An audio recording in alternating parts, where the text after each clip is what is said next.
کسی بہترین اردو داں کا جملہ نہیں، بلکہ یہ اللہ کا قرآن ہے۔ فرمایا مشکل میں تم ہو تو گراں میرے محبوب پہ گزرتا ہے۔ حضور تو جلدی کرتے ہیں تمہاری بھلائی چاہنے میں، کیوں؟ رشتہ بڑا گہرا ہے۔ النبی اولیٰ بالمؤمنین من انفسہم، فرمایا یہ وہ محبوب ہیں جو تمہاری جانوں سے بھی تمہارے زیادہ قریب ہیں۔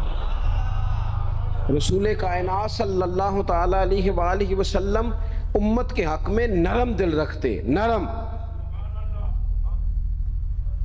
لوگ سمجھتے ہیں شاید کسی کا بھلا یہ ہوتا ہے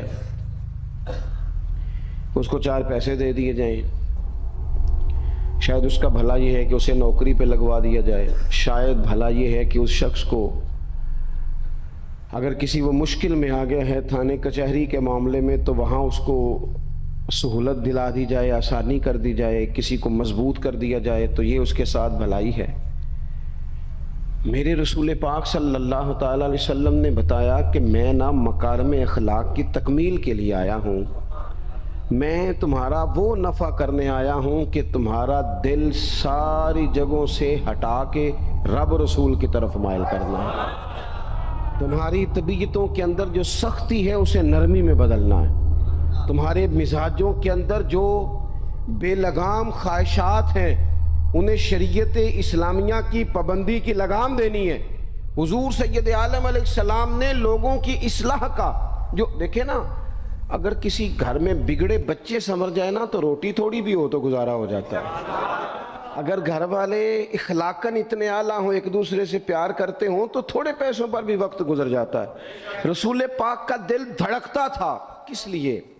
صرف اس لیے نہیں کہ لوگوں کو نوکریاں مل جائیں، مال مل جائے، لوگ جو ہیں ان کے گھر کشادہ ہو جائیں، بلکہ حضور کا دل دھڑکتا تھا کہ لوگ دوزخ سے بچ جائیں، جنت کی طرف ان کا سفر ہو جائے، ان کے دلوں سے حسد کو، تکبر کو، غرور کو، انا کو، خود پسندی کو، عجب کو نکال دیا جائے۔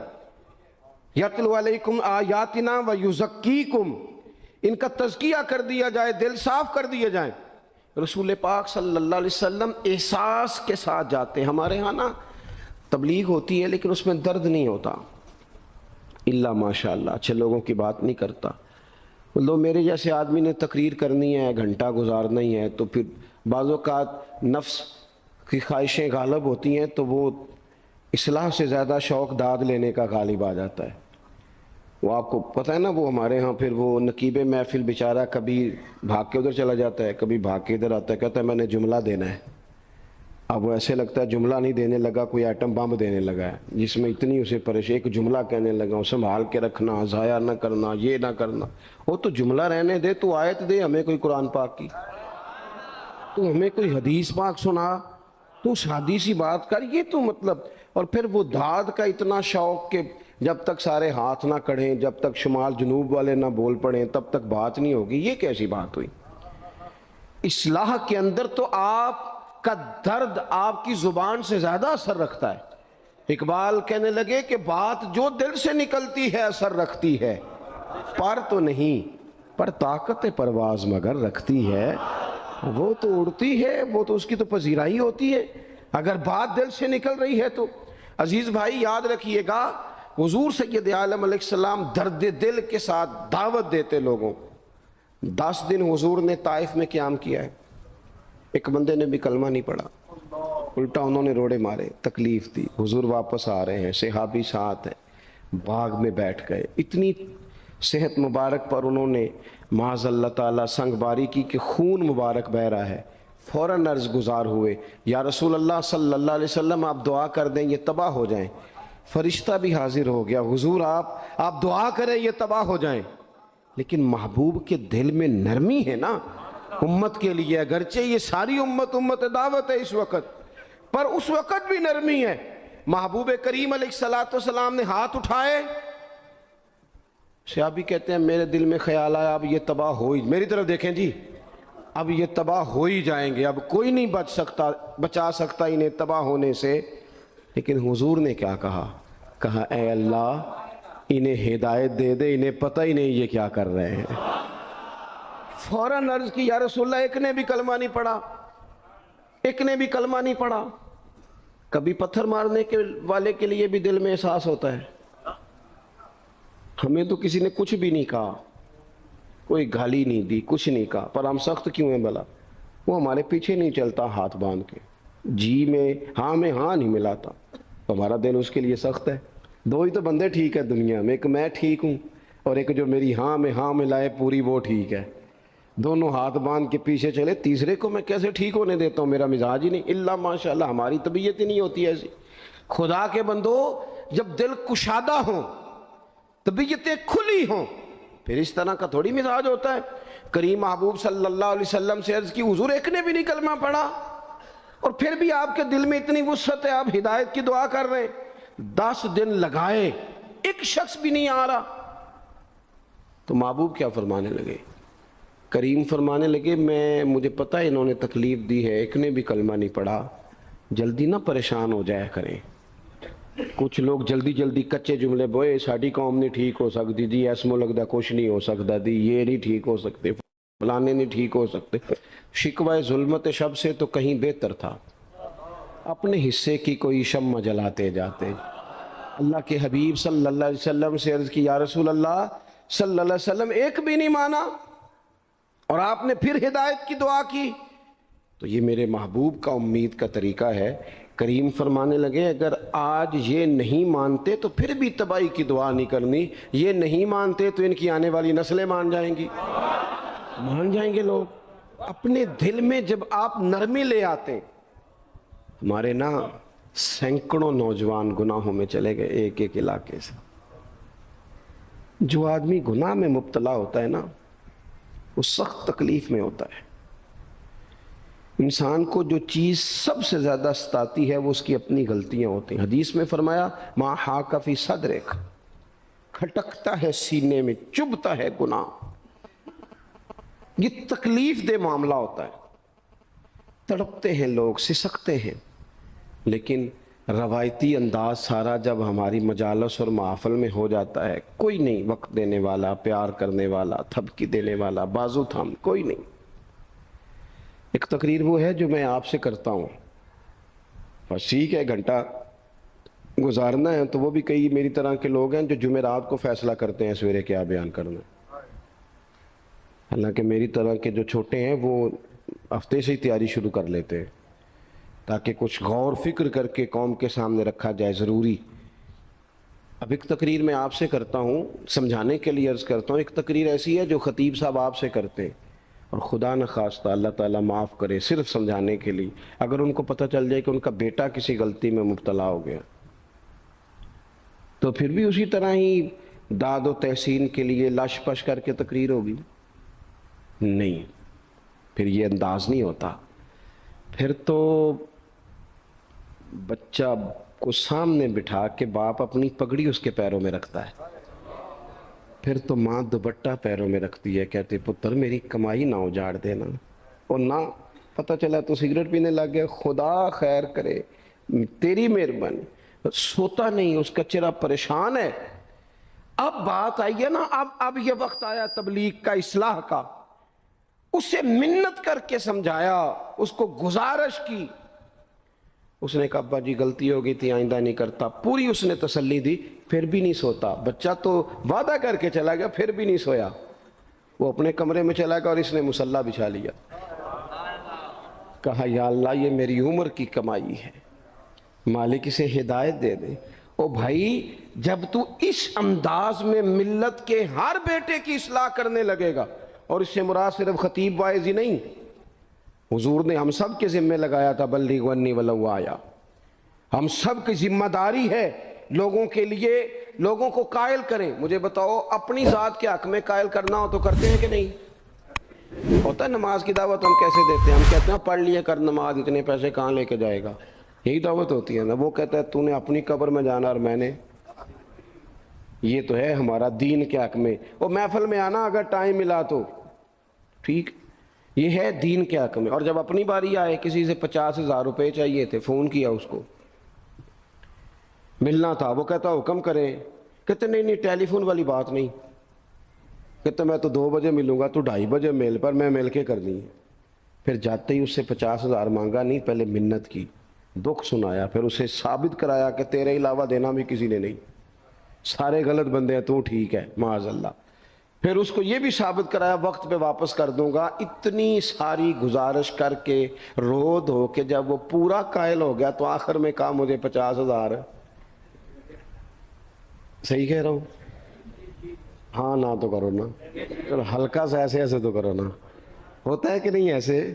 او بھائی اپنے حق میں قائل کرنا تھا تو تجھے سارا طریقہ آتا تھا، اور رب و رسول کے حق میں قائل کرنے کا تجھے طریقہ ہی نہیں آتا، تجھے پتہ ہی کوئی نہیں کہ کیسے قائل کرنا ہے۔ اپنے لیے تو نے قائل مائل کرنا تھا، سارا پتا تھا، سب خبر تھی کیسے منانا ہے، اور کسی کو مسجد کے لیے منانا تھا تو کہتا جی میری کو مانتے ہی نہیں، میری کون سنتا ہے۔ آپ جب تک اس درد سے، زازان نام کا ایک گویہ تھا بغداد میں، گاتا تھا، آواز بڑی سریلی تھی، بڑے لوگ اس کے گرد جمع ہو جاتے، حضرت عبداللہ ابن مسعود رضی اللہ تعالیٰ عنہ، حضرت عبداللہ ابن مسعود، یہ وہ خوبصورت ہستی ہیں کہ محبوب نے فرمایا ان سے قرآن سیکھا کرو، یہ اسی طرح پڑھتے ہیں جس طرح میرے اوپر نازل ہوا تھا۔ حضرت عبداللہ ابن مسعود رضی اللہ تعالیٰ عنہ صحابہ میں مفتی، صحابہ میں قاری، بڑے آدمی۔ حضرت عبداللہ ابن مسعود ایک دن گزر رہے تھے کسی مقام سے جہاں بھی وہ رہتا تھا، تو وہاں اللہ معاف فرمائے گانے بجانے کی مجلس سجی ہوئی تھی، وہ گا رہا تھا، آپ گزرے تو کانوں میں ہلکی سی آواز گئی۔ قریب ایک شخص سے پوچھا یہ کون ہے، کس کی آواز ہے؟ کہا حضرت یہ زازان نام کا ایک گویہ ہے۔ وہیں کھڑے کھڑے درد سے کہنے لگے کتنی سونی آواز ہے، کاش یہ قرآن پاک کی تلاوت کرتا، اتنی خوبصورت آواز ہے، کوئی تو ہو نا جو اس درد سے بات کرے، کاش یہ قرآن پاک پڑھتا۔ اور پھر دعا مانگتے آگے تشریف لے گئے۔ وہ جوان تھا، فارغ ہو کے باہر نکلا، لوگوں کا رش تھا، ایک شخص نے اسے روکے، کہا زازان ادھر آ، پتہ آج کیا ہوا؟ کہا جناب کیا؟ کہنے لگے جانتے ہو حضرت عبداللہ ابن مسعود کو؟ کہا جانتے ہیں۔ فرمایا وہ صحابی رسول صلی اللہ علیہ وسلم آج گزرے، تیری آواز ان کی سماعتوں سے ٹکرائی تو فرمانے لگے کاش یہ قرآن پاک پڑھتا۔ کہنے لگا صحیح بتاؤ انہوں نے میرا نام لیا ہے؟ صحیح بتاؤ میرے لیے کہا انہوں نے؟ میرے جیسے شخص کے لیے میں سوچ بھی نہیں سکتا، میں کہاں وہ کہاں، میرا نام لیا ہے؟ کہاں؟ تھوڑی دیر رکا، چند لمحوں پتہ نہیں سوچے کہاں کہاں کا سفر کر کے آئیں، وہ ساری سوچیں درد بن کے آنسو بنی، اور پھر آنسو داڑھی پہ ٹپکے چہرے پہ آئے۔ پھر لوگوں سے پوچھنے لگا گھر کا پتہ بتاؤ گے؟ کہا وہ فلاں جگہ پہ موجود ہیں۔ دوڑا گیا، دروازے پہ دستک دی، حضرت عبداللہ ابن مسعود آئے، کہا کون ہو بیٹا؟ کہنے لگے حضور میں وہی ہوں جس کے بارے میں آپ نے کہا تھا کاش یہ قرآن پڑھتا، میں آ گیا ہوں، پڑھا دے مجھے قرآن پاک، پڑھا دے۔ کوئی بیٹھا ہوا مجھے دور دعا دیتا ہے، میں ڈوبتا ہوں پر سمندر اچھال دیتا ہے۔ کسی سے تو آپ پیغام حق کہیں، کسی کو تو دعوت خیر دیں، یہ سب سے بڑا بھلا ہے۔ اگر کسی بد اخلاق کو با اخلاق کر دو گے نا، اس کی بیوی سکون میں آ جائے گی، اس کی ماں آرام سے سونے لگے گی، اس کا باپ کہے گا وہ حد ہو گئی، میرا پتر ٹھیک ہو گیا ہے، تمیز سے بات کرنے لگا ہے۔ بچے پریشان ہوتے ہیں، بچے، میں بیٹھا تھا کھانا کھا رہا تھا گھر میں، تو میرے گھر والے کہنے لگے مدرسے کا کوئی بچہ باہر ہے، بڑا سخت رو رہا ہے۔ میں نے کہا بلاؤ، کسی استاد نے ڈانٹ دیا ہوگا، تو بچہ میرے پاس ہے تو اس کا وجود کانپ رہا تھا۔ میں نے کہا پتر کیا ہوا؟ کہنے لگا پیر صاحب میری امی تھے ابو کارفیر پہ لڑ دینے، کرو فون آیا ہے۔ تو میں نے کہا بیٹا پریشانی کی کیا بات ہے؟ کہنے لگے بڑی سخت لڑائی ہوتی ہے، میرے والد میری اماں کو مارتے، پھر ہم سارے بہن بھائی نا چار پنجوں کے نیچے چھپتے ہیں، تو وہ دور ہے، اس وقت تو 1.5 گھنٹے کا فاصلہ ہے، دور ہے میرا گھر، اور پتہ نہیں ہمارے گھر کیا ہو جائے گا۔ پیر صاحب آپ دعا مانگے نا، آپ دعا کریں نا، اس بچے کی کیفیت اور اس کے اوپر چھائی ہوئی آزمائش اور اس کے طبیعت میں اسے دیکھ کے میرے آنسو نکل گئے۔ کچھ دنوں کے بعد میں نے اس کے باپ کو بلایا، میں نے کہا خدا کے بندے، تیری انا اور تیری بیوی کی انا اتنی سخت ٹکراتی ہے کہ تیری اولاد پیس کے رہ گئی، کاش تو رسول اللہ کی اس صفت سے آگاہ ہوتا کہ خدا کے بندوں کو معاف کر دو، اللہ تمہیں معاف فرما دے گا۔ کاش تمہارے اندر وہ کیفیات ہوتی، تمہارے بچے میلوں دور رہ کے بھی تڑپتے ہیں کہ جانے گھر میں، کیوں؟ اس لیے کہ گنجائش نہیں دلوں میں، کوئی اخلاقی تعلیم نہیں۔ ہم نے اپنے گھروں کو خود اپنے ہاتھوں سے اتنا آزمائش کا گھڑا بنا لیا ہے، لڑائیاں، جھگڑے، مصیبتیں، کیوں؟ کہ پیسوں کی تو تبلیغ روز ہوتی ہے کہ کمانے چاہیے، مال کی تبلیغ تو روز ہوتی ہے، درد نہیں بٹتا، اخلاق کی بات نہیں ہوتی۔ او سجنوں، ہمارا غریب گھر تھا، پر میرے ابا جی جب گندم کا سیزن ختم ہوتا گھر میں لے کے آتے تو ہمارے گھر کے سین میں کھڑے ہو کے فرماتے، لو پتر کسے دا گھر وال نہیں تکنا، میں دانے پاتے نے پھڑو لیتے تھے، تہاڈی ماں نے اچار پا دیتا ہے، اب پرواہ نہیں۔ اس سادگی کے ساتھ، اس آسانی کے ساتھ گزارا ہوتا تھا۔ میں نے ایک دفعہ کہا، میں نے کہا ابا جی لوگ بڑا بڑا پیغام دیتے ہیں، پیسے کماؤ پیسوں، آپ نہیں دیتے پیغام، چلیں یہ بتا دیں کوئی شے پسند نہیں کھانے میں؟ کہنے لگے بیٹا بھوک لگی ہو تو ہر شے پسند، نہ لگی ہو تو نخرہ ہی نخرہ، اگر طلب ہوگی تو یہ بھی تمہیں نفع دے گا، لیکن اپنے گھر میں سکون رکھنا، اطمینان رکھنا، اس ٹینشن سے اپنے ایک دوسرے کو اخلاق کا سبق پڑھائیں، دلوں کی نرمی کا درس دیں، تھوڑی سی کوشش کریں جس سے ہمارے گھر بچ جائیں، اور اگر کوئی بندہ گناہگار نظر آئے تو اس پر تنقید نہ کریں، تنقید نہ کریں، مجھے صحیح بتانا، دل پہ ہاتھ رکھ کے۔ خدا نہ خواستہ کسی کا بچہ بچی معاذ اللہ، اللہ بچائے سب کو، بگڑ جائے تو کیا وہ چوک میں کھڑے ہو کے چسکے لے لے کے بتائے گا کہ بچہ میرا بگڑ گیا؟ بولو سارے، بولو جلدی سے۔ تو پھر پڑوسیوں کا بچہ بگڑا ہے تو پھر چسکے کیوں لیے؟ گلی میں کسی کی بیٹی سے معاذ اللہ خدا نہ خواستہ کوئی ایسی غلطی ہو گئی تو جگہ جگہ باتیں کی، تیاں سانجیاں نہیں ہوندیاں؟ اپنے بچے کے بارے میں جب تو کہتا ہے چھپ جائے بات، دیکھنا۔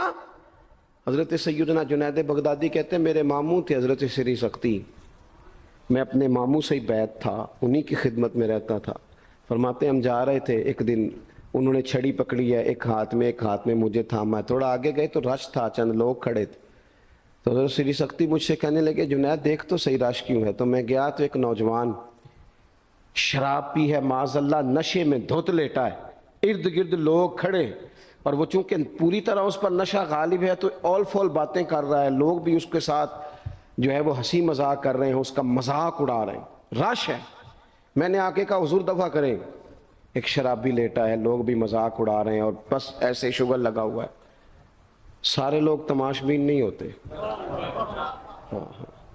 حضرت فرمانے لگے نہیں جنید ایسے کیسے چلے جائیں، چل نہ مجھے لے چل۔ کہتے ہیں بوڑھے شیخ، ہاتھ میں نے تھاما تو وہاں لے گیا، حضرت نے لوگوں کو ڈانٹا چلو دوڑو۔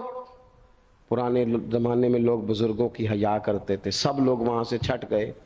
کہتے ہیں مجھے فرمانے لگے جنید جا پیالے میں پانی لا۔ کہتے ہیں میں ایک پیالے میں پانی بھر کے لایا، انہوں نے اپنے بوڑھے ہاتھوں سے اس کا منہ دھویا، اس کے چہرے پہ پانی ڈالا، اس کا منہ صاف کیا، پھر اسے کھڑا کیا، اسے گھر بھیجنے کو کہا۔ کہتے ہیں وہ وہیں ایک کونے میں سائیڈ پہ ہو گیا تو حضرت نا منہ دھو کے نا تھوڑی دیر چپ کر گئے، پھر 2-3 لمحے گزرے تو ان کی آنکھوں میں زور زور سے آنسو ٹپکے اور ہاتھ اٹھا کے کہنے لگے مالک میں تیرا کمزور بندہ ہوں، میں منہ دھو سکتا تھا، میں دل تو نہیں نہ دھو سکتا، جو میرے اختیار میں تھا میں نے کر دیا، باقی تو مقلب القلوب ہے، کر نہ کرم۔ یہ کسی ماں کا بیٹا ہے، کسی خاتون کا شوہر ہے، او بھائی جو نشے پہ لگ جائیں ان کے بچے باپ کے ہوتے ہوتے یتیموں جیسی زندگی گزارتے ہیں، لوگوں کے مانگ کے کپڑے پہنتے ہیں۔ کسی نے کہا تھا اگر دشمن سے زیادہ بدلہ لینا ہو تو اسے قتل نہ کرو، نشے پہ لگا دو۔ معاذ اللہ، اتنا لوگوں نے، کتنا عام نشہ ہو گیا۔ کہا اللہ میں نا منہ دھو سکتا ہوں، دل نہیں، دل تو دھو سکتا ہے، دھو دے۔ کہتے ہیں یہ کہہ کہ حضرت اٹھے تو میں نے عرض کی حضور ویسے منہ دھویا کیوں آپ نے؟ تو فرمانے لگے اس لیے دھویا ہے کہ جب تک منہ سے بدبو آتی رہے گی جتنے لوگ سونگتے رہیں گے اس کے شرابی ہونے کے گواہ بنتے رہیں گے۔ میں نے اس لیے دھو ڈالا ہے کہ ہو گئے پیچھے جو ہو گئے مزید گواہ نہ بنے۔ حضرت سری سختی کہتے ہیں میں نے، حضرت جنید بغدادی کہتے ہیں میں نے اسی رات تہجد کے وقت اٹھ کے حضرت کو وضو کرایا، میں نے ان کا بازو تھاما، میں ہی ان کو مسجد میں لے کے گیا۔ کہتے ہیں جب ہم مسجد میں پہنچے تو وہ کل دوپہر والا شرابی ہم سے پہلے مصلی پہ بیٹھا تھا۔ کہتے ہیں میرے دل سے آوازیں نکل رہی تھی شیخ دیکھ لو پھر مالک کتنا کریم ہے، آپ نے منہ دھو ڈالا تھا رب نے دل بھی دھو ڈالا، کرم فرما دیا۔ کوئی ہو نا جو ایسا کرے؟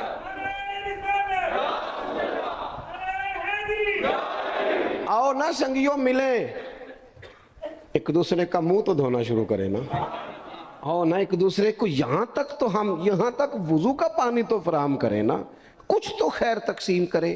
اخلاق کی تربیت کا میں دیکھتا ہوں ہمارے وطن میں اضطراب ہے، بے چینی ہے، اس طرح کا ماحول بنایا گیا ہے کہ لوگ ایک دوسرے کے حق میں سخت ہو گئے ہیں، مزاجوں میں تلخیاں ہیں، لڑتے جھگڑتے ناراض ہوتے لوگ، بگڑتے کوستے ڈانٹتے شکوے کرتے لوگ۔ شکوہ جو ہوتا ہے نا یہ بندے کو بے چین کر دیتا ہے، شکر بندے کو سکون میں مبتلا کرتا ہے۔ شکوے آزمائشیں اپنے دلوں میں وسعت لائیں، ایک دوسرے کو اصلاح کی طرف لائیں، ایک دوسرے کو پیغام دیں، ایک دوسرے کی تربیت کریں، تھوڑا سا حوصلہ، تھوڑا سا صبر، تھوڑی سی گنجائش اپنی طبیعتوں میں پیدا کریں۔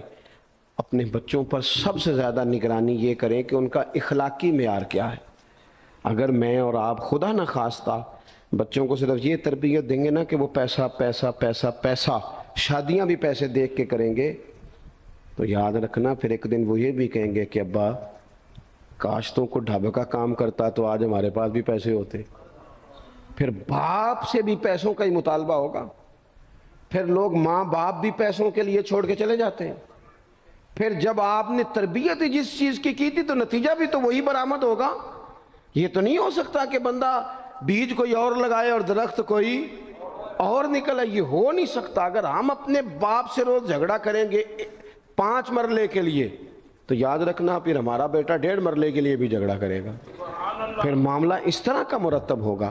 ایک دوسرے کو اخلاقی پیغام دینا ضروری ہے۔ آخری بات آپ کی خدمت میں عرض کرنی ہے اور یہ میری خواہش ہے کہ آپ اس پر زیادہ توجہ کریں گے انشاءاللہ۔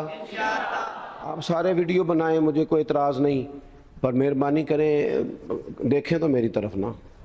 جب آپ لائیو چلاتے ہیں تو پھر اسی کو دیکھتے ہیں، وہ پھر کہتا ہے کہ یہ کمنٹس آ گیا تو دوسرا آ گیا۔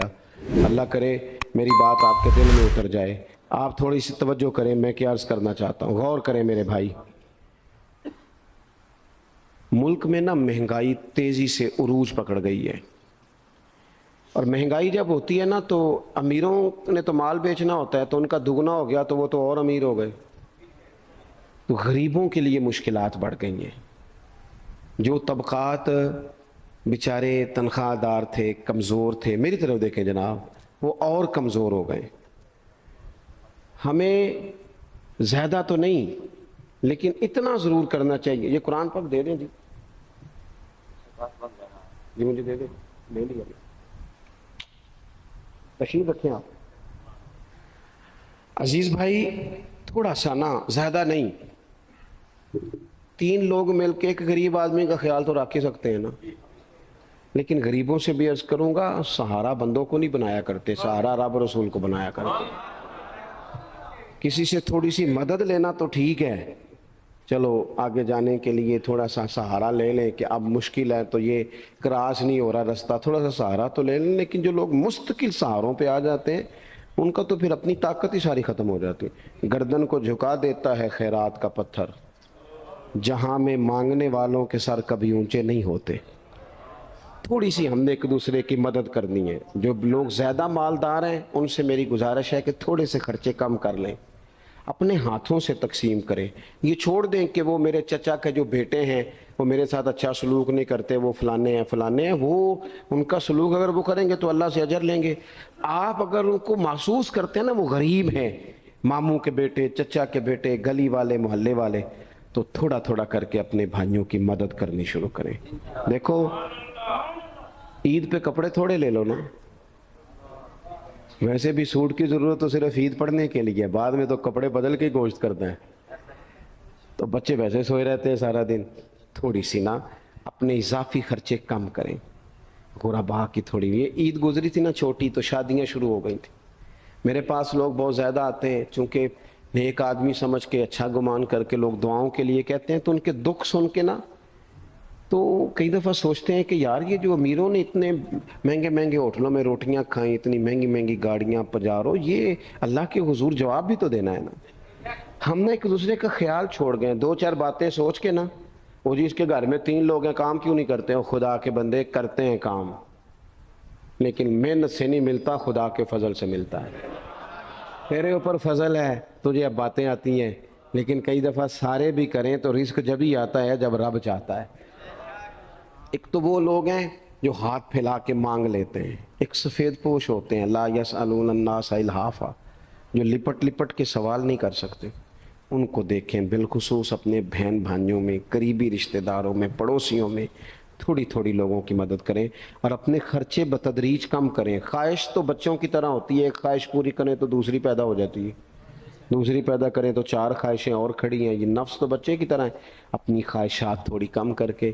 یہ حکومتوں سے آپ امید نہ رکھیں، ہمارے ملک میں جتنی سیاسی جماعتیں حکومتیں کر چکی ہیں یا کر رہی ہیں، ان سے کوئی توقع نہیں۔ یہ بیچارے تو اپنے جھگڑوں سے ہی باہر نہیں آتے، انہیں کیا خبر کہ غریب کہاں بستا ہے۔ جب تک بندہ وہاں سے ہو کے نہیں نا گزرتا جو اصل جگہ ہے، تمہیں یہ جو تم اے سی والے کمروں میں بیٹھ کے اور جناب نیسلے کی بوتلیں رکھ کے پریس کانفرنس کرتے ہو، تمہیں کیا پتا ہو، تمہیں کیا خبر ہو کہ بچوں کی فیس دینی ہو تو بوڑھے ماں باپ پہ کیا گزرتی ہے؟ تمہیں کیا خبر ہو کہ عید آ گئی ہے تو بوڑھے کس طرح مشورے کر رہے ہیں کہ اگر تیدے کر کپڑے نہ کر لے تو ساس گلہ کرے گی؟ تمہیں کیا خبر ہو کہ کچھ غریب ایسے بھی ہیں جو بیچارے رات کو مشورہ کرتے ہیں کہ صبح ناشتے میں گھی کہاں سے لانا ہے، بچوں کے پراٹھوں کے لیے تو گھی بھی نہیں ہے، گندم امیر شہر کی ہوتی رہی خراب، اور بچی کسی فقیر کی فاقے سے مر گئی۔ خدا را مہربانی کریں، گنجائش پیدا کریں۔ بندہ کبھی بھی جیب کا سخی نہیں ہوتا، بخاری شریف میں پورا باب ہے کہ بندہ غنی دل کا ہوتا ہے۔ اپنے دل کا غنا اپنے اندر لائیں، جب آپ کا دل سخی ہو جائے گا ساری چیزیں ٹھیک ہو جائیں گی۔ اللہ تعالیٰ مجھے اور آپ کو توفیق عمل عطا فرمائے۔ اللہ تبارک و تعالیٰ اپنے بندوں پر بڑا مہربان ہے، وہ اپنے بندوں کو معاف کرنے والا ہے، اپنے بندوں پر رحمت کرنے والا ہے۔ ہم اللہ تعالیٰ کے عاجز بندے ہیں،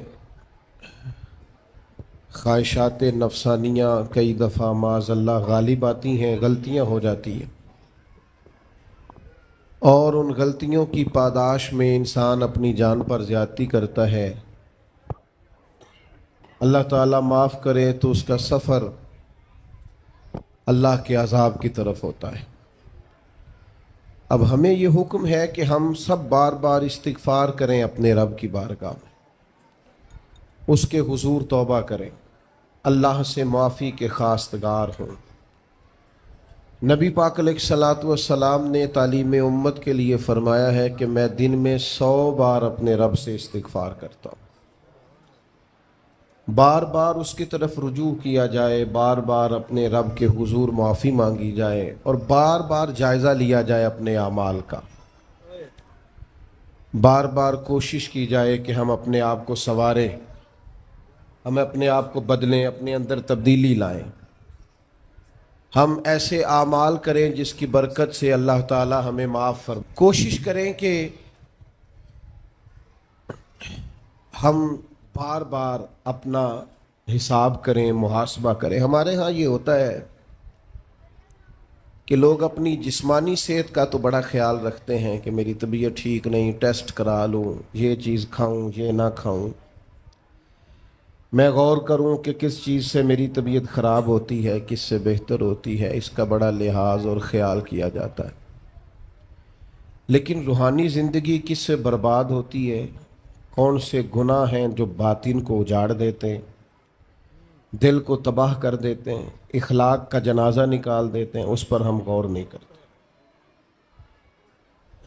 اپنی ساری زندگی اپنا ظاہر سنوارنے میں گزار دیتے ہیں، اور دل جس پر رب کریم کی نظر کرم رہتی ہے اس پر ہم توجہ نہیں کرتے۔ سب سے پہلے تو اپنا محاسبہ کریں زندگی میں۔ حضرت عمر رضی اللہ تعالیٰ عنہ ایک جملے میں بات بہت بڑی ارشاد فرما گئے۔ آپ فرماتے ہیں کہ اپنا حساب کرو اس سے پہلے کہ تمہارا حساب کیا جائے۔ پھر حساب کیا جائے گا تمہارا، پھر مشکل ہوگی۔ تو ابھی سے اپنا حساب کیا جائے۔ اب ان لوگوں کا معاملہ ہے جو دنیا سے رخصت ہو گئے۔ انسان خیر اور بدی اس کا مجموعہ ہوتا ہے۔ انسانوں میں نیکیاں بھی ہوتی ہیں، کمزوریاں بھی ہوتی ہیں۔ اب ہم میں سے جو دنیا سے رخصت ہو گئے ہیں ان کے تعلق سے ہمارے کچھ ذمہ داریاں ہمارے ذمے بچتی ہیں۔ ایک تو ہم سب کا معاملہ ہے، وہ میں نے پہلے عرض کر دیا کہ ہمیں اپنا حساب کرنا ہے، اپنے معاملات کو دیکھنا ہے، استغفار کرنا۔ پھر یہ کہ جو لوگ رخصت ہو گئے ان کے لیے کیا کریں۔ تو چونکہ انسان میں کمیاں بھی ہوتی ہیں، خوبیاں بھی ہوتی ہیں، تو سب سے پہلے تو اللہ کے حبیب علیہ السلام نے ہمیں فرمایا ہے کہ اذکروا محاسن موتاکم، جب تم میں سے کوئی رخصت ہو جائے تو اس کی اچھی اچھی باتوں کا ذکر کرو۔ ایسا نہیں کہ انسان میں ساری خوبیاں ہی ہوں گی، لیکن تم خوبیاں تلاش کر کے ان کا بیان کرو۔ تم زمین پر اللہ کے گواہ ہو۔ ایک تو جب بھی کسی جانے والے کا ذکر کریں خیر کے ساتھ کریں، بھلائی کے ساتھ کریں، اچھے لفظوں کے ساتھ کریں۔ کہیں کوئی کمی یاد آئے بھی تو اب اسے چھوڑ دے، وہ بندہ رخصت ہو گیا، اس کا ذکر خیر کے ساتھ کرنا، اس کو ذہن میں ضرور بٹھائیں۔ دوسری بات یہ کہ جب کوئی دنیا سے جائے تو اس کی طرف سے ایصال ثواب کریں، یعنی ایسے اعمال کرے جن کی وجہ سے اسے ثواب پہنچے۔ اب ہمارے ہاں جو رسم و رواج بعض بن گئے ہیں، بڑی بڑی دیگیں، بڑے لاؤ لشکر، نامی گرامی بندہ ہے تو نامی گرامی آؤ جاؤ تو کھانے تو بڑا جلسہ تو پتہ لگ جائے لوکاں نوں۔ تو پہلے تو یہ یاد رکھو جس کام میں تھوڑی سی بھی ریاکاری ہو اس پر اللہ کی بارگاہ سے اجر کی امید کیسے رکھتے ہو؟ جب تک عمل خالص لوجہ اللہ نہیں ہوتا، جب اس پر ثواب مل نہیں رہا تو جائے گا کیسے؟ جتنا آپ عمل چھپا کے کریں گے، جتنا آپ عمل اللہ کی رضا کے لیے کریں گے، اتنا ثواب زیادہ ہوگا، جانے والے کو فائدہ زیادہ ہوگا۔ وہ میں ختموں پہ جاتا ہوں کئی دفعہ تو وہ کہتے ہیں اتنے لاکھ روپیہ مسجد کو دیا، اس کا بھی اعلان کر دیں، اتنے قرآن پاک پڑھے ہیں تو اس کا بھی اعلان کر دے۔ کس کو بتا رہے ہو اعلان کر کے؟ اللہ کو تو پتہ ہے تم نے کیا پڑھا ہے۔ یہ پرچیاں پڑھ پڑھ کے کس بات کی سنا رہے ہو؟ کیا مطلب ہے اس کا؟ حضرت عبداللہ ابن مسعود رضی اللہ تعالیٰ عنہ فرماتے ہیں بعض ریاکار مر کے بھی ریاکاری نہیں چھوڑتے۔ حضور مر کے ریاکاری نہیں چھوڑتے، مرنے کے بعد کیسے ہوگی؟ فرماتے ہیں ان کی خواہش ہوتی ہے جنازے بڑے ہونے چاہیے، لوگوں کو پتہ لگ جائے فلانا گیا۔ مرنے کے بعد بھی تو دکھاوا کر رہا۔ حضرت ابو ذر غفاری رضی اللہ تعالیٰ عنہ کا جنازہ چند لوگوں نے پڑھا ہے، 4-5 لوگوں، اور حضور کے محبوب ترین صحابی ہیں۔ بڑا جنازہ بھی بڑی بات ہے، اللہ تعالیٰ توفیق دے تو اچھے لوگوں کے بڑے جنازے، لیکن کسی کا جنازہ چھوٹا بھی ہو جائے تو مطلب یہ نہیں کہ بندہ ٹھیک نہیں تھا۔ بات کی سمجھ آ رہی ہے؟ تو میرے عزیز، ایصال ثواب کریں تو اللہ کی رضا کے محض پتہ ہوتا ہے محلے میں غریب کون ہے، اپنے والد اور والدہ کے نام پر غریب کو دے دیں، کسی مقروض کی مدد کریں، اس بیچارے کی جان چھوٹ جائے۔ آپ کوئی گلی ٹھیک کرا دیں جہاں سے لوگوں کا گزرنا آسان ہو، آپ کچھ ایسا نظام کر دیں جس سے لوگوں کے لیے آسانیاں پیدا ہو جائیں، لیکن آپ محض وہی کام کریں گے جس سے دکھاوا ہوگا تو کیا امید کرتے ہیں اس پر اجر کی؟ تو ایصال ثواب دیکھیں قوم کو ضرورت کیا ہے، وہ والا ایصال ثواب کریں۔ حضرت سعد رضی اللہ تعالیٰ عنہ نے جب آن کر کے عرض کیا تھا کہ یا رسول اللہ صلی اللہ تعالیٰ علیہ وسلم، میری والدہ کا انتقال ہو گیا ہے تو میں ان کے لیے کیا کروں؟ تو محبوب نے فرمایا کہ فلان جگہ پانی کی قلت ہے تو وہاں کنواں کھدوا دے، معنی کیا ہے کہ اس پانی پینے سے اللہ تبارک و تعالیٰ تیری ماں کو اس کا اجر عطا فرمائے گا۔ صدقہ تو جس چیز کی ضرورت ہے آپ وہ چیز کر کے دیں، اور ختم چپ کر کے بھی ہو جاتا ہے، گھر کے اندر بھی ہو جاتا ہے، اکیلے بھی ہو جاتا ہے، اس کے لیے لاکھوں کروڑوں لگانے کی کوئی ضرورت بھی نہیں۔ چوتھی بات، تیسری بات، کوشش فرمائیں کہ جو نیکیاں جانے والا کرتا تھا وہ نیکیاں جاری رہیں، اس کے بچے، اس کی اولاد، اس کے سارے رشتہ دار ان نیکیوں، اگر وہ کوئی بھلائی کرتا تھا تو وہ بھلائی ہوتی رہے، وہ جاری رہے، وہ سلسلہ آگے بڑھایا جائے۔ ہم یہ کرتے ہیں کہ ہم خیر کے کاموں کو جاری نہیں رکھتے، بلکہ والد کے جانے کے بعد تو بچے بڑے سیانے ہوتے ہیں، وہ کہتے ہیں ابا جی کو تو بس وہ فلانا غریب بھی لوٹ کے لے جاتا تھا، فلانا بھی اپنی مجبوری سنا کے، تو ہم تو سیانے ہیں۔ او خدا کے بندے، حضور علیہ السلام نے فرمایا تمہیں جو روزی دی جاتی ہے وہ تمہارے کمزوروں کی وجہ سے دی جاتی ہے۔ وہ جو ضعیف کمزور لوگ تمہارے دسترخوان سے کھا جاتے ہیں ان کے سبب سے اللہ تعالیٰ تمہیں عطا کرتا ہے۔ تو اس لیے یہ تو کوئی طریقہ نہیں ہے کہ آپ کے بزرگ خیر کا کام کرتے تھے آپ نے چھوڑ دیا، تو آپ ایک کام یہ کریں کہ ان کی نیکیاں جاری رکھیں۔ اور چوتھی بات یہ کہ ان کے لیے دعا کریں۔ دعا ہمیں حضرت ابراہیم نے سکھائی ہے، سورہ ابراہیم میں موجود ہے، ربنا اغفر لی ولوالدی، یا اللہ مجھے بھی بخش دے اور میرے ماں باپ کو بھی، وللمؤمنین یوم یقوم الحساب، اور جس دن تو حساب لے اس دن سارے مومنوں کی بخشش فرما دے۔ ایک شخص نے نا حضور علیہ السلام کے سامنے دعا مانگی، اللہ مجھ پہ رحم فرما اور اپنے نبی پہ رحم فرما۔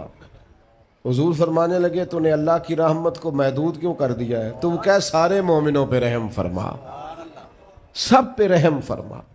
بھائی سب کے لیے دعا مانگیں۔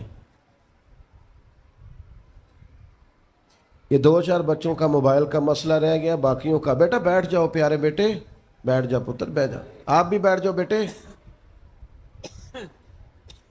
آپ بیٹھ کے بنائیں، اس میں کیا رہ جائے، کھڑے ہوتے ہیں بیٹا تو پچھلوں کو دقت ہوتی ہے۔ سنو، زیادہ غور سے سنو، میں تھوڑی تقریر کرنے والا مولوی ہوں، لیکن یہ اللہ کا فضل ہے کہ میں اگر 20 منٹ بات کروں گا تو اس 20 منٹ کے اندر آپ کو 20 سبق ضرور حاصل ہوں گے انشاءاللہ تعالی۔ ہاں، وہ کوشش ہوگی کہ وہ جتنی بات ہے وہ تربیتی ہے۔ وہ بعض دوستوں کا خیال ہوتا ہے لمبی تقریر کرے، میں کیا ہوتے وہ بندہ کر سکتا جنہیں ایک شعر ہی 20 منٹ پڑھنا ہوئے، اجے مزہ نہیں آیا، اجے دوبارہ پڑھو، اجے رل کے پڑھو، تو وہ تو پھر 1.5 گھنٹہ بھی کام چل سکتا ہے۔ تو جس نے خود ہی پوائنٹ بات کرنی ہو اس کے لیے تو 10 منٹ بھی بڑے ہوتے ہیں، اور ویسے بھی تقریریں پیٹ بھرنے کے لیے نہیں ہوتی، عمل کرنے کے لیے ہوتی ہیں۔ اب تو میں ویسے بھی ذرا مصروف زیادہ ہو گیا ہوں، بہت ساری جگہوں پہ جا نہیں پاتا، تو ایک جگہ میں گیا تو ایک بزرگ مجھے کہنے لگے پچھلی دفعہ تسی 40 منٹ تقریر کی تھی سی، ایت کی زیادہ کرنی۔ میں کہا 40 منٹ والی تھی عمل ہو گیا جی۔ تو اگر تقریریں کانوں کی لذت کے لیے سننی ہے تو سنتے رہیں، پھر تو کئی راتیں لوگ جلسے سنتے ہیں۔ مقصود کیا ہے، نتیجہ کیا ہے؟ جو عرض کر رہا ہوں اس پر غور کریں، سب کے لیے دعا کریں۔ ایک بات خاص کرنے لگا ہوں، حضرت ابراہیم نے تو بخشش بھی سب لوگوں کی مانگی، حضور علیہ الصلوۃ والسلام بھی دعا کرتے تو امت کے لیے دعا کرتے۔ کبھی اپنے بھائی کے لیے بھی تو دعا کرو نا یار، اللہ تعالیٰ اسے بھی ذرا زیادہ روزی دے، بھتیجوں کے لیے بھی دعا کرو، بھانجوں کے لیے بھی کرو۔ توجہ ہے آپ کی میری بات؟ ادھر دیکھیں جی، غور کریں بات۔ ویسے دعا کرنی چاہیے کہ نہیں محلے داروں کے لیے کہ یا اللہ ادھر والا پڑوسی بھی امیر کر دے، تو ایس پاسے والا بھی ہنس دے ہو ہاں نہ نہیں کر دے، یہ دعا مانگنی چاہیے کہ یا اللہ میرے پڑوسیوں کو۔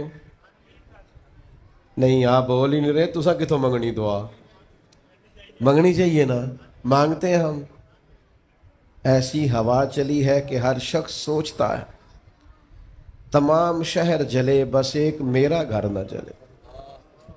او خدا کے بندے، کبھی محدود نہ کر خدا کی رحمت، سب کے لیے مانگ اس سے، وہ بڑا کریم ہے۔ تو کہہ یا اللہ سب کو دے اور سب کے صدقے ہمیں بھی دے۔ لیکن ہم نہ دعاؤں میں بھی اپنا ظرف اور حوصلہ بڑا نہیں کرتے، گنجائش پیدا نہیں کرتے۔ دیکھو داتا گنج بخش علی حجویری رحمۃ اللہ علیہ نے لکھا ہے کہ ایک بندہ نا حج کرنے گیا تو ہر جگہ دعا مانگتا تھا، یا اللہ میرے دوستوں کو نیک کر دے، یا اللہ میرے دوستوں کو نیک کر دے۔ عرفات میں بھی، منا میں بھی، مزدلفہ میں بھی، بیت اللہ شریف کے پاس بھی، ہر جگہ یا اللہ میرے دوستوں کو اچھا کر دے۔ ایک بندے نے اسے کہا یار یہ عجیب دعا کرتا ہے تو، میرے دوستوں کو نیک کر دے، اپنے لیے بھی تو مانگنا۔ تو کہنے لگا اللہ کے بندے میں ہر وقت دوستوں کے بیچ رہتا ہوں، اگر وہ نیک ہو گئے تو میں بھی انشاءاللہ ہو جاؤں گا۔ ان کی صحبت میرے اوپر بھی اچھا اثر ڈالے گی چونکہ رہتا جو ان کے بیچ ہوں۔ ہمارا علاقہ امیر ہو گیا تو انشاءاللہ ہم بھی ہو ہی جائیں گے۔ لوگوں کے رزق میں برکت ہوگی تو ہمارے رزق میں بھی تھوڑا سا نا کشادہ دل کریں ہر معاملے میں۔ اور سنیں حدیث پاک، نبی کریم علیہ الصلوۃ والسلام نے فرمایا جو دعا اپنے بھائی کی غیر موجودگی میں اس کے لیے مانگی جاتی ہے نا، اللہ وہ دعا جلدی قبول فرماتا ہے۔ اور حضور فرماتے ہیں جب تم اپنے بھائی کی غیر موجودگی میں اس کے لیے دعا مانگتے ہو، اللہ تمہارے سراہنے فرشتہ کھڑا کرتا ہے اور فرشتہ کہتا ہے مالک جو یہ اس کے لیے مانگ رہا ہے پہلے اسے عطا فرما۔ تو کیسی سعادت کی بات۔ لیکن سینہ کشادہ کرنا پڑے گا، دل بڑا کرنا پڑے گا، حوصلہ بڑا کرنا پڑے گا۔ جب تک دل، طبیعت، حوصلہ یہ بڑا نہیں ہوتا اتنی دیر تک لطف۔ حضور کی ساری امت کے لیے دعا مانگیں کہ اے اللہ جتنے خوش عقیدہ ہیں محبوب کے غلام سب کو جنت عطا فرما، سب کے لیے کھول دے دروازے جنت کے۔ دعا اللہ کی۔ اچھا پھر دعا مانگنی بھی ذرا ذوق سے چاہیے۔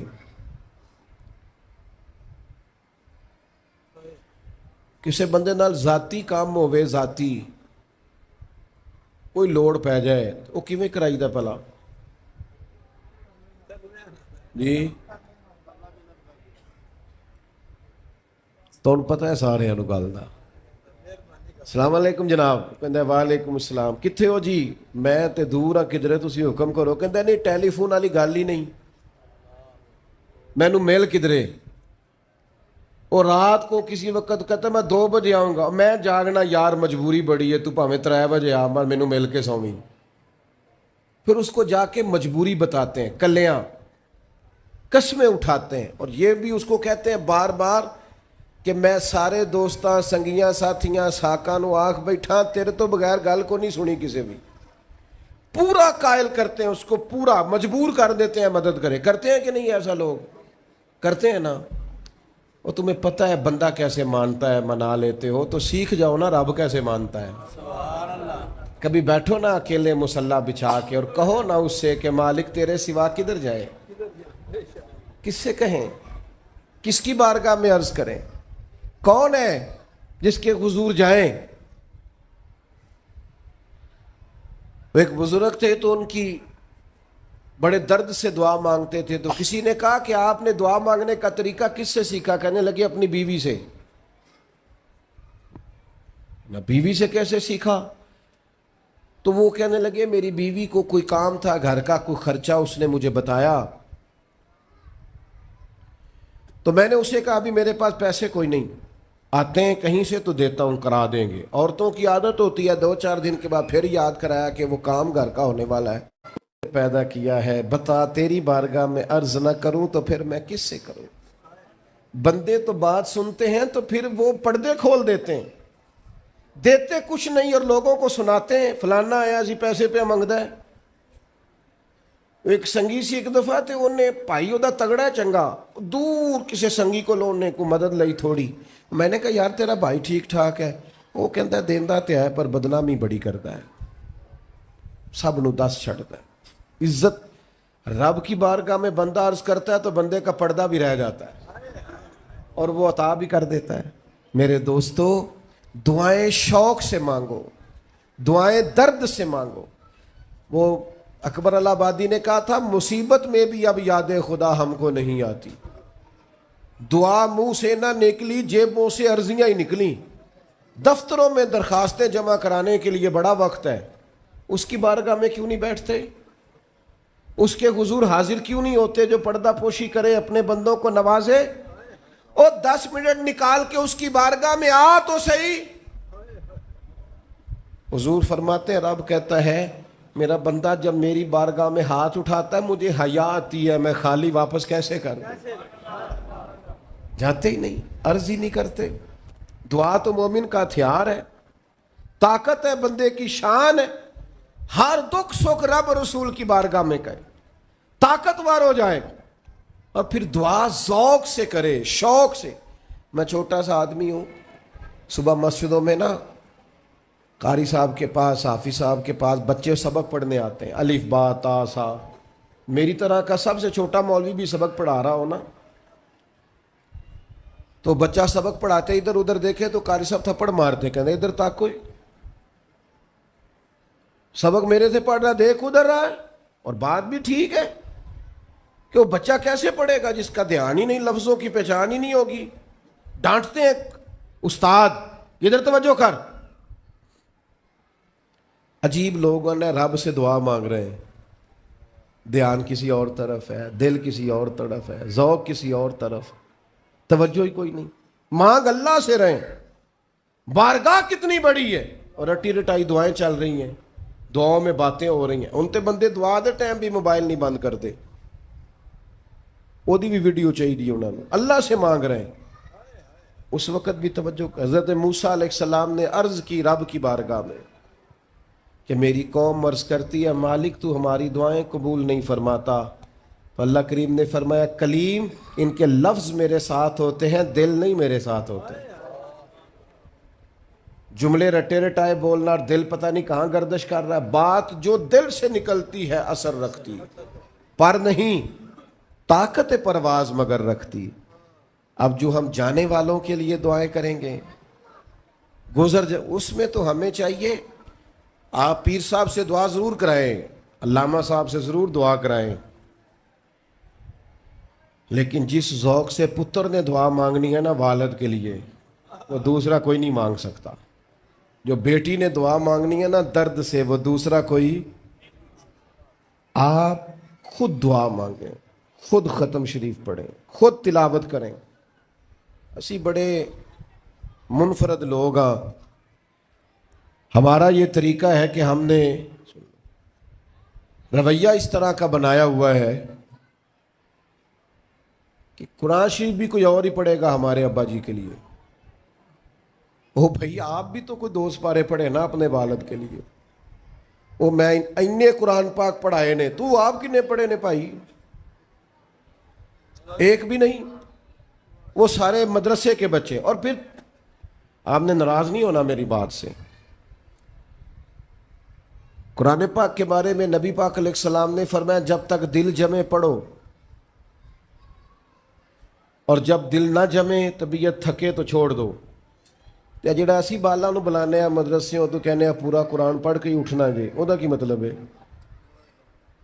ان کا دل کرے تو آدھا سپارہ پڑھیں، دل کرے تو 1 رکوع پڑھیں. آپ نے تو پابند کر دیا ہے. کس بنیاد پر پابند کیا آپ نے؟ آپ خود پڑھیں.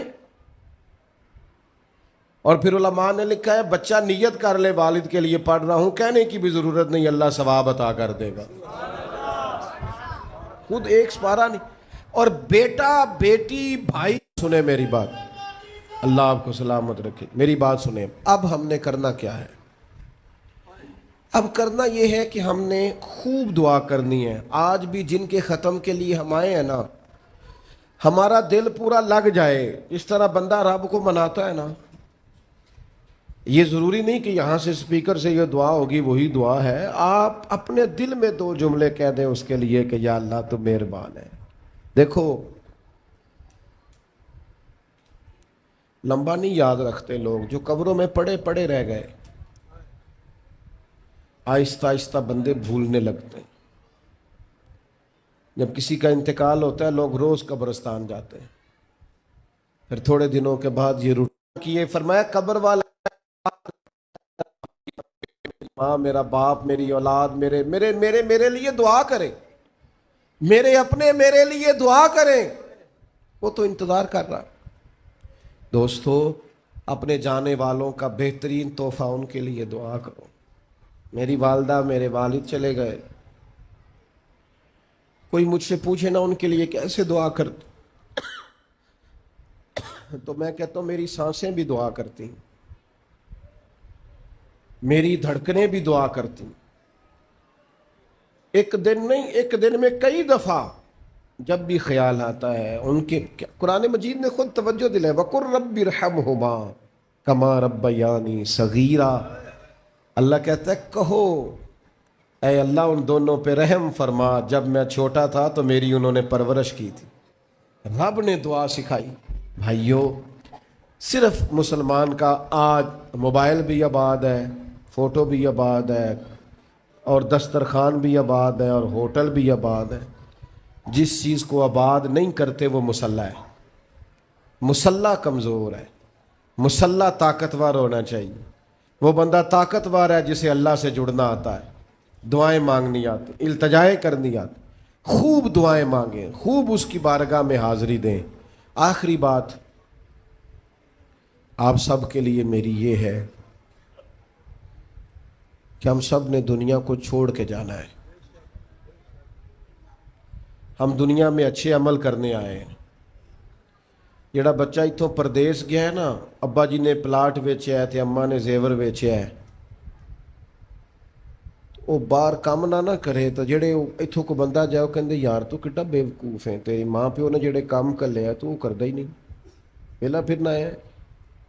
اور پھر میں نے سیانے لوگ دیکھے ہیں سعودی عرب میں 40 سال گزارتے ہیں پر وہاں گھر نہیں بناتے، دبئی میں، یورپ میں 40 سال گزارے، گھر نہیں کوئی، بلکہ جو کمبل خریدا تھا نا جاتے وقت واپسی تک وہی کمبل ہے۔ کیوں؟ کہ وہ سمجھتے ہیں گھر تو پاکستان میں۔ پردیس کے لیے محنت، یہاں گھر بنانے کا مقصد کوئی نہیں۔ اور میرے دوستو، نبی پاک نے ہمیں فرمایا دنیا میں اس طرح رہنا جس طرح مسافر رہتے ہیں۔ گھر تو تمہارا جنت میں، اصل ٹھکانہ تو آخرت کا ہے، لیکن ہم ساری تباہی اتار رہے ہیں، یہاں فارغ پھر رہے ہیں۔ آپ نے ناراض نہیں ہونا، ڈھیر سارے بندے بے نمازی ہیں اور بلا وجہ بے نمازی ہیں، کوئی وجہ نہیں۔ جو بندہ کہتا ہے نماز کے لیے ٹائم نہیں ملتا، جھوٹ بولتا ہے، کیونکہ رب کہتا ہے لا یکلف اللہ نفسا الا وسعہا، جو بوجھ کوئی اٹھا نہ سکے میں ڈالتا ہی نہیں۔ تو ہم نماز پڑھ سکتے تھے تو اللہ نے فرض کی ہے، ٹھنڈے اے سی لگ گئے، اب فجر میں آنکھ ہی نہیں کھلتی۔ او خدا کے بندو، اس وقت سے ڈرو جب اے سی بھی ہو، کمرہ بھی ہو، پر نیند ہی نہ آئے۔ آج نیند ضرور کرو پر غافلوں والی نہ کرو۔ فجر کی نماز بر وقت، آج کل ہی تو موقع ہے فجر پڑھنے کا جب رات چھوٹی، اب بھی تو مزہ آتا ہے، بندہ تھوڑی قربانی دے کے اٹھتا ہے، یہی تو ٹائم ہے کہ آپ وقت پہ آئیں۔ اور یہ ذمہ داری ہے گھر کے بزرگوں کی کہ وہ جس طرح ناراض ہوتے ہیں نا میری روٹی کیوں نہیں ٹائم نہ پکی، انہیں ناراض ہونا چاہیے کہ تم نے نماز کیوں نہیں پڑھی، لیکن وہ ذات کے لیے ناراض ہوتے ہیں، دین کے لیے ناراض ہی نہیں ہوتے۔ اس پر ضرور توجہ کریں، بالخصوص اپنی نماز کا خاص۔ اور نوجوانوں سے کہوں گا، جو بندہ جوانی میں نمازی نہیں نہ ہوتا، بڑھاپے میں اس کے لیے عادت ڈالنا مشکل ہوتا ہے۔ ابھی سے نمازی ہو جاؤ، بڑا مزہ آئے گا، زندگی مینج ہو جائے گی۔ ہم تو بھائی ٹائم کے اتنے پابند ہی نہیں رہے، ساڈا تے ٹائم ہی ہے وے، زور تو پہلا زور تو بعد، اثر تو پہلا تے اثر تو، ہر چیز نماز کے ساتھ سیٹ ہے، بڑا مزہ آئے گا۔